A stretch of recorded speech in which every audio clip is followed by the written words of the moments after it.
So this is something that has not just been allowed; it's been actively encouraged and enabled by a government that is, basing itself on inequality. So these are ultimately it's about regulation. It's fine for an individual to do something. I mean, where I teach in the US, everybody is very green, right? They all have those solar thingies on their rooftop, and they all recycle. They put these things into different baskets for recycling and so on, the rubbish, etc.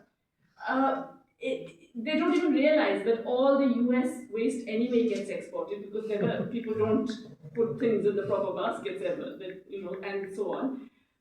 That's not good enough, right? You have to have regulation, and the only places where it has worked effectively is where there are regulations and public options. And that's particularly the case when you're talking about farmers' credit. Why do farmers need to access an app to get on-time credit? Because that's the whole reason rural credit was set up.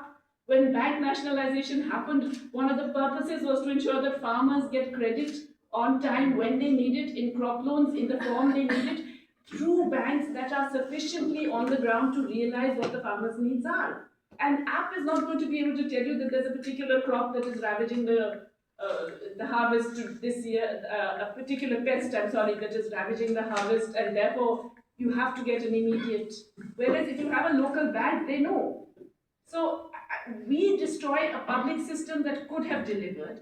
And then you say, well, now we've got to get technology to give us a sort of globalized response. These are institutional, these are legal, these are regulatory, and those are the things we should be fighting for, because all of these terrible, depressing processes that we have outlined are things that can be changed by changes in laws, in regulations, in policy.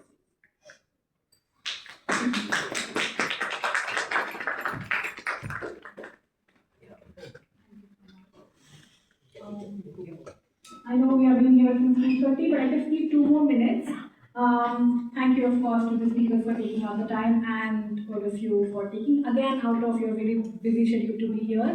But before we leave, I would like to thank the organizers. First of all, Jawaharnagar for giving us the space, because we know that the space is shrinking for these kinds of discussions. So of course, thanks to them, and also Dr. Anirban Bhattacharya for putting this report together. He has spent a lot of nights, food Pashuna into bringing this report together. And he's being shy and not standing up. But here is the one in the very beginning who spoke. Can you please just. So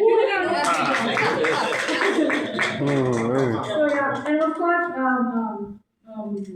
Amitanshu Verma, he's the director of research at CFA.